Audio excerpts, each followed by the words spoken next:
রাজ্য সভাপতি যেখানে খোদ জানেন না, তাহলে কি এই অদৃশ্য হাত, যেটা ভারতী ঘোষ খুব মানে ন্যায্যত এই প্রশ্নটা তুলেছেন, যে রাজ্য সভাপতি জানতে পারছেন না অথচ তারা আমন্ত্রণ পাচ্ছেন না, তাহলে কারা এই অদৃশ্য হাত? আমরা রাজেশ এর পরে একটা পোস্ট আমাদের দর্শকদের দেখাবো, যেটা এই ভারতী ঘোষ যে পোস্ট করেছেন তার কমেন্টে একজন কমেন্ট করেছেন, শ্যামল জানা বলে জনৈক এক ব্যক্তি, আমরা ধরে নিতে পারি তিনি একজন বিজেপি কর্মী বা সমর্থক, তিনি নাও সেটা হতে পারেন, কিন্তু তিনি যেভাবে লিখছেন বা যেভাবে ব্যাখ্যা দিচ্ছেন তাতে করে ধরে নেওয়া যায় যে তিনি একজন বিজেপি সমর্থক। যদি নাও হন, একজন সাধারণ মানুষও হন। কি লিখছেন এই শ্যামল জানা? তিনি লিখছেন, এই অমিতাভ চক্রবর্তী যতদিন থাকবে ততদিন বাংলার রাজনীতির বিরোধী আসনে বিজেপি থাকলেও বেনিফিট পাবে শাসক দল। কারণ অমিতাভ চক্রবর্তী, জগন্নাথ চট্টোপাধ্যায় সহ বেশ কিছু নেতৃত্ব যারা শাসক দলের সঙ্গে সেটিং তত্ত্বে বিশ্বাসী, খুব গুরুত্বপূর্ণ বেশ কিছু কথা লিখেছেন। এবং আমি বলে রাখি, এই কথাগুলো আজ তাক বাংলার কথা নয়, এই কথাগুলো ভারতী ঘোষ যে পোস্ট করেছেন তার প্রত্যুত্তরে একজন কমেন্ট করেছেন শ্যামল জানা, তিনি এই কথাগুলো লিখছেন। তিনি লিখছেন, রাস্তায় যতই আন্দোলন করুক না কেন শুভেন্দু অধিকারী, এই আন্দোলন মাঠে মারা যাবে, এই সব অপদার্থ। তারপরে তিনি বলেছেন, সেটা আমি আর বললাম না, ব্যাপারটা ঠিক দাঁড়াবে না। যাই হোক, তিনি অমিতাভ চক্রবর্তীর নাম নিয়েছেন এবং জগন্নাথ চট্টোপাধ্যায়ের নাম নিয়েছেন। রাজেশ, এই যে নামগুলো নেওয়া হচ্ছে, এগুলো আমরা নিচ্ছি না, এই নামগুলো একজন জনৈক কর্মী বা জনৈক ব্যক্তি যিনি ভারতী ঘোষের কমেন্টে মানে প্রশ্নের উত্তরে কমেন্ট দিয়েছেন, তার পোস্টের উত্তরে, তো তিনি এই কথাগুলো বলছেন।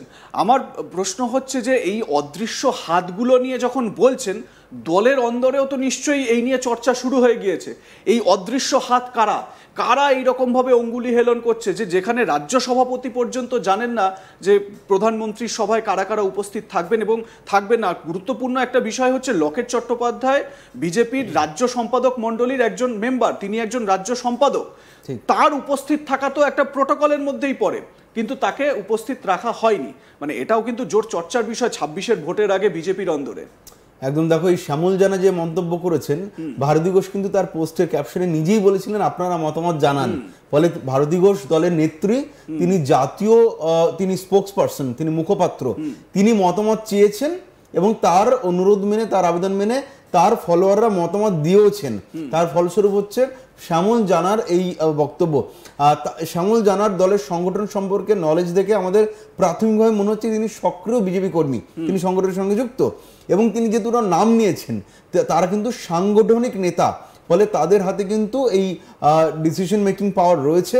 এবং এই অমিতাভ চক্রবর্তী এবং অমিতাভ চক্রবর্তীর নাম তিনি নিয়েছেন, তিনি যে ফেসবুক পোস্ট করেছেন সেখানে কিন্তু নাম নেওয়া হয়েছে, পাশাপাশি জগন্নাথ চট্টোপাধ্যায়ের নাম নেওয়া হয়েছে।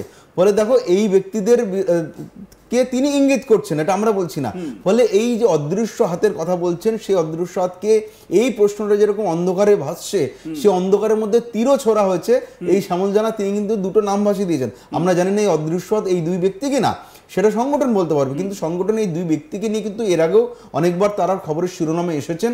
তাদের প্রতি অসন্তোষ কিন্তু একাধিকবার সামনে এসেছে এবং বিজেপির মধ্যে যে গোষ্ঠী কোন্দল বা অন্তর্দ্বন্দ্ব বারবার খবরের শিরোনামে এসেছে বা খবর হয়েছে, সেখানেও কিন্তু জগন্নাথ চট্টোপাধ্যায় বা অমিতাভ চক্রবর্তীর নাম বারবার খবরের শিরোনামে এসেছে। ফলে এবারও যে তাদের নাম জড়িয়ে যে আমরা যে কমেন্টটা দেখলাম, যে কমেন্টে তাদের নামে অভিযোগ করা হচ্ছে, ফলে তারাই অদৃশ্য হাত কিনা এটা কিন্তু সময় বলবে। তবে এটা প্রথম নয়, এর আগেও প্রধানমন্ত্রীর সভা তোমার মনে থাকবে আলিপুরদুয়ারে, তারপর দুর্গাপুরে পরপর এলেন, সেখানে এবং খুব ইন্টারেস্টিং, দুর্গাপুরের সভায় কিন্তু লকেট চট্টোপাধ্যায় উপস্থিত ছিলেন, কিন্তু এই সভায় তাকে ডাকা হয়নি, এমনটাই জানতে পারা যাচ্ছে। এবং আমরা অনেকবার লকেট চট্টোপাধ্যায়ের সঙ্গে ফোনে কথা বলার চেষ্টা করেছি। শুধু তাই নয়, আমি জানিয়ে রাখি, ভারতী ঘোষের ঘনিষ্ঠ মহল সূত্রে যেটা দাবি, আমরা কথা বলেছিলাম, ভারতী ঘোষের সঙ্গে যোগাযোগ করার চেষ্টা করেছিলাম, কিন্তু তার যেটা ঘনিষ্ঠ মহল সূত্রে দাবি যে ভারতী ঘোষ এই পোস্ট করার পর তার যে অভিমানের সুর ঝরে পড়েছিল তার সোশ্যাল মিডিয়া হ্যান্ডেলে, তারপরে কিন্তু দলের সঙ্গে তার কথা হয়েছে। এখন দল তার সঙ্গে যোগাযোগ করেছিল না, ভারতী ঘোষ দলের সঙ্গে যোগাযোগ করেছিলেন, সেটা পরিষ্কার না হলেও এটুকু আমরা সূত্র মারফত জানতে পেরেছি দলের সঙ্গে ভারতী ঘোষের কথা হয়েছে এবং আপাতত তাদের মধ্যে এই সমস্যাটি মিটে গিয়েছে। অর্থাৎ যে অভিমানের কথা তিনি লিখেছিলেন, যে ক্ষোভের কথা তিনি ক্ষোভের বহিঃপ্রকাশ হয়েছিল তার সোশ্যাল মিডিয়া হ্যান্ডেলে, সেই বিষয়ে দলের সঙ্গে ভারতীয় কংগ্রেসের কথা হয়েছে এবং মিটে গিয়েছে। এই শব্দটা আমি বলছি তার কারণ তার ঘনিষ্ঠ সূত্রে আমরা জানতে পেরেছি যে এই বিষয়টি আপাতত ক্লোজ চ্যাপ্টার ভারতীয় কংগ্রেসের জন্য। অর্থাৎ যদি কোথাও ভুল বুঝি হয়ে থাকে এবং সেটা অদৃশ্য হাতের অঙ্গুলি হলো না নাকি ভুলে গিয়েছিল সেটাও পরিষ্কার নয়, কিন্তু আপাতত মিটে গিয়েছে বলে যদিও সোশ্যাল মিডিয়ায় পোস্টটা কিন্তু এখনো জলজল করছে, তিনি কিন্তু ডিলিট করে দেননি। এটা এখনো ডিলিট করেন, তাৎপর্যপূর্ণ যে আমরা তার ঘনিষ্ঠ সূত্রে যদি মিটে গিয়েই থাকে, যদি মিটে গিয়ে থাকে তাহলে কিন্তু উনি এখনো ডিলিট করেননি। ইভেন আমি এই লাইভটা শুরু করার আগে আমি তার ফেসবুকে চেক করলাম, এখনো দেখাচ্ছে 6 দিন আগে কিন্তু তার পোস্টটা তার ভারতী ঘোষের প্রোফাইলে জলজল করছে। ফলে এটা হচ্ছে শেষ হয়ে গিয়েও হয়তো শেষ হয়নি, কিন্তু আমরা যেটা তার ঘনিষ্ঠ মহলের দাবি যে আপাতত দুপক্ষের কথা হতে অভিমান মিটে গেছে, এখন আর কোনো বক্তব্য নেই।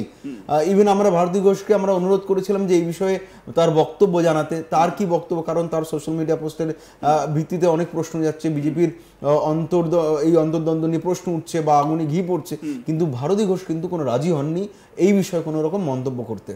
বেশ, এবং এই জায়গা থেকেই যেটা রাজেশ আপনাদের সামনে বলার চেষ্টা করলেন যে ভারতী ঘোষের সঙ্গে যে অন্তর্দ্বন্দ্ব বা ভারতী ঘোষের যে অভিমান সেটা কি মিটে গিয়েছে না মিটে যায়নি সেটা নিয়ে কিন্তু একটা ধোঁয়াশা রয়েছে। কারণ ভারতী ঘোষ তার সোশ্যাল মিডিয়া হ্যান্ডেল থেকে এখনও এই পোস্টটি কিন্তু ডিলিট করেননি, এটা একটা দিক। অন্য আর একটা দিক যেটা আমরা আমাদের পরবর্তী আলোচনা করব সেটা হচ্ছে গিয়ে দিলীপ ঘোষ। সাম্প্রতিক সময় দিলীপ ঘোষের সঙ্গে দলের দূরত্ব বেড়েছে, আপনারা দেখেছেন। দিলীপ ঘোষকে কার্যত ব্রাত্যই করে দেওয়া হয়েছে এই প্রশ্ন উঠছে। এবার আস্তে আস্তে কি আরও যারা রয়েছেন, এই লকেট চট্টোপাধ্যায়, ভারতী ঘোষ, যারা একসময় বিজেপির জন্য তৃণমূলের বিরুদ্ধে একেবারে লড়াইয়ে ঝাঁপিয়ে পড়েছিলেন, তাদেরকেও কি এরকমভাবে ব্রাত্য করে দেওয়া হবে? রবিশঙ্করজির সঙ্গে দেখা করতে অনেক দিনের পেন্ডিং ছিল, তারা ডেট দিয়েছেন আমাকে, আজকে চিঠি দিয়েছেন দেখা করার জন্য, তো সেই জন্য ব্যাঙ্গালোরে রওনা হচ্ছি, কালকেই ফিরবো। আজকেই কেন, মানে আজকের দিনটা তো আজকে ডেট আমাকে কনফার্ম করেছেন চিঠি দিয়ে, শ্রী রবিশঙ্কর থাকবেন, তো আজকে ডেট। আর এখানে আমার কোনো কাজ নেই আজকে। কিন্তু বারে বারে অভিমানী দিলীপদার কথাই আমরা শুনতে পাচ্ছি, জানতে পারছি, দেখতেও পাচ্ছি। দিলীপ ঘোষ কোনো অভিমান করেনি, ছোটবেলা থেকে আজ পর্যন্ত কাজ করেছে, লোকের অভিমান ভাঙিয়েছে। প্রধানমন্ত্রী কি নিজে বুঝতে পারছেন না যে দিলীপ ঘোষ এই মানুষটি, এটা প্রধানমন্ত্রী কি বুঝছেন না বুঝছেন সেটা প্রধানমন্ত্রীর উপরে ছেড়ে দিন। পার্টি এত বড়, বহু কার্যকর্তা আমার মতন আছেন পার্টিতে, হাজার হাজার লক্ষ লক্ষ, পার্টি তাদের নিয়ে ভাবে, তাদের যোগ্য কাজ দেয়, সময়ে পার্টির প্রয়োজনে পার্টি কাজে লাগাবে। হ্যাঁ, কিন্তু একই আচরণ আপনার প্রতি, মানে আপনি দলকে না, আমার প্রতি ঠিক আছে, পার্টির তো এখন কোনো কাজই নেই, পার্টিতে কোনো প্রোগ্রাম নাই। হ্যাঁ, প্রধানমন্ত্রী আসছেন, গিয়ে ভাষণ শোনা, সে তো আমি মোবাইলেও শুনতে পারি ওনার ভাষণ, আর আসতেই থাকবেন উনি, তার সঙ্গে ভাষণ শোনার জন্য যাওয়ার দরকার নেই, অন্য কাজ যখন দেবে পার্টি সেই কাজে লেগে যাবো। এর আগে অমিত শাহ, জেপি নাড্ডা এবং খুব সম্ভবত আজকেও রবিশঙ্করজির সাথে আপনাকে 2026-এর যে আপনার আসন